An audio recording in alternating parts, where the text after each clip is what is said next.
Boa noite, gente. Agora à noite nós vamos ler Atos 27 e Esther, capítulo 4, começando por Esther. O pedido de Mardoqueu a Esther. Quando Mardoqueu soube de tudo o que tinha acontecido, rasgou as vestes, vestiu-se de pano de saco, cobriu-se de cinza, saiu pela cidade chorando amargamente em alta voz. Foi até a porta do palácio real, mas não entrou, porque ninguém vestido de pano de saco tinha permissão de entrar. Em cada província onde chegou o decreto com a ordem do rei, houve grande pranto entre judeus, com jejum, choro e lamento. Muitos se deitavam em pano de saco e em cinzas. Quando as criadas de Esther e os oficiais responsáveis pelo harém lhe contaram o que passava com Mardoqueu, ela ficou muito aflita e mandou-lhe roupas para que viesse vestido e tirasse os panos de saco. Mas ele não quis aceitá-las. Então Esther convocou Atá, um dos oficiais do rei, nomeado para ajudá-la, e deu-lhe ordens para descobrir o que estava perturbando Mardoqueu e por que ele estava agindo assim. Atá foi falar com Mardoqueu na praça da cidade, em frente à porta do palácio real. Mardoqueu contou-lhe tudo o que tinha acontecido e quanta prata Amã tinha prometido depositar da tesouraria real para a destruição dos judeus.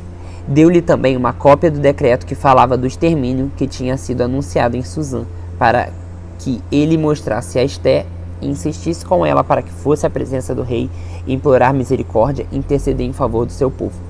Atá retornou e relatou a Esther tudo o que Mardoqueu lhe tinha dito. Então ela o instruiu que dissesse o seguinte a Mardoqueu: todos os oficiais do rei e o povo das províncias do império sabem que existe somente uma lei para qualquer homem ou mulher que se aproxime do rei no pátio interno sem por ele ser chamado. Será morto, a não ser que o rei estenda o cetro de ouro para a pessoa e lhe poupe a vida. Eu não sou chamado à presença do rei há mais de 30 dias. Quando Mardoqueu recebeu a resposta de Esther, mandou-lhe dizer: não pense que pelo fato de estar no palácio do rei, você será a única entre os judeus que escapará. Pois se você ficar calada nessa hora, socorro e livramento surgirão de outra parte para os judeus, mas você e a família de seu pai morrerão. Quem sabe se não foi para um momento como esse que você não chegou à posição de rainha? Então Esther mandou esta resposta a Mardoqueu: vá reunir todos os judeus que estão em Suzã e jejuem em meu favor. Não comam nem bebam durante 3 dias e 3 noites. Eu e as minhas criadas jejuaremos com vocês. Depois disso, irei ao rei, ainda que seja contra a lei. Se eu tiver que morrer, morrerei. Mardoqueu retirou-se e cumpriu todas as instruções de Esther. Essa passagem é incrível, como que há uma noção, né, de propósito na vida de Mardoqueu. Se não é para isso que Esther virou rainha, sabe? Como ele entende que Deus faz as coisas. Bom, vamos lá, Atos 27 agora, a viagem de Paulo para Roma.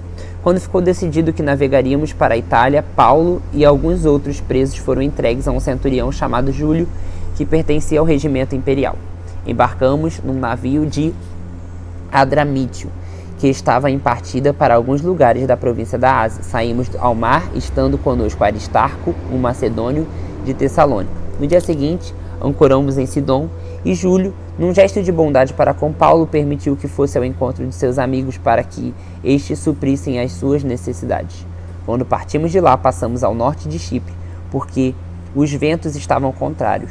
Tendo atravessado o mar aberto ao longo da Cilícia e da Panfilha, ancoramos em Mirra, na Lícia. Ali o centurião encontrou um navio alexandrino que estava em partida para a Itália e nele nos fez embarcar.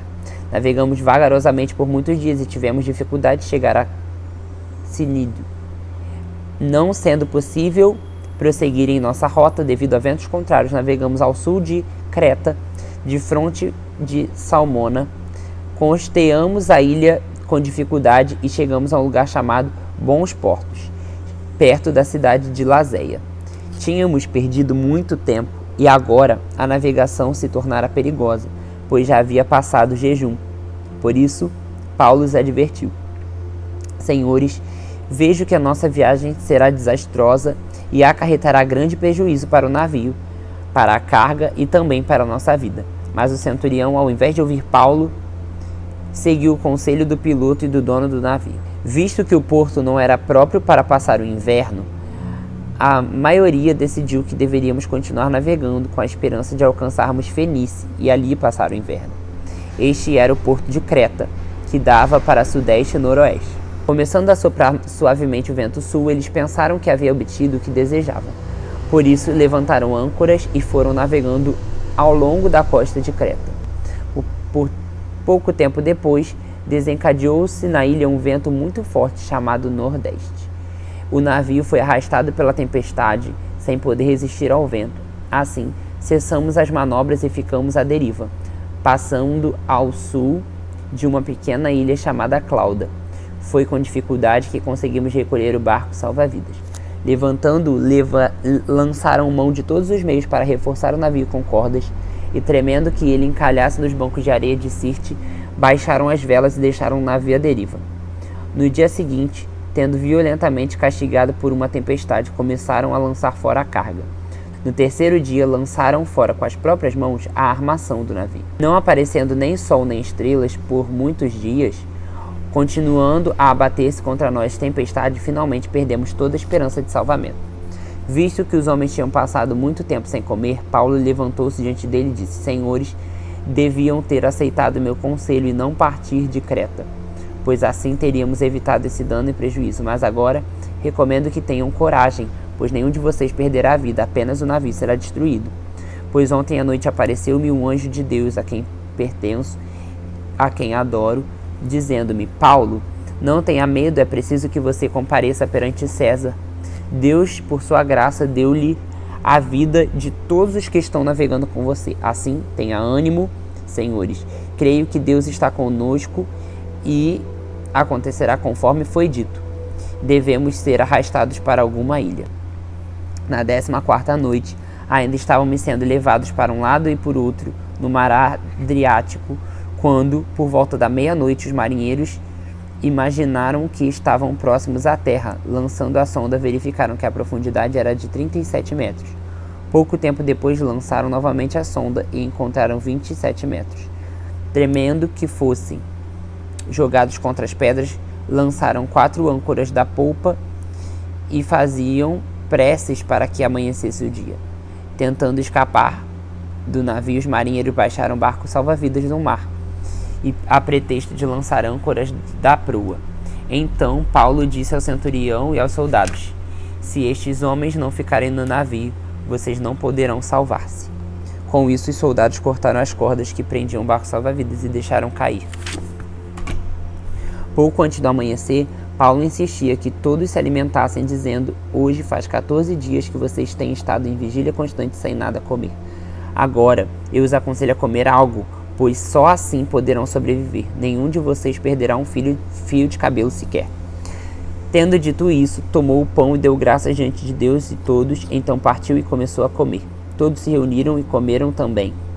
Estavam a bordo 276 pessoas. Depois de terem comido até ficarem satisfeitos, aliviaram o peso do navio, atirando todo o trigo ao mar.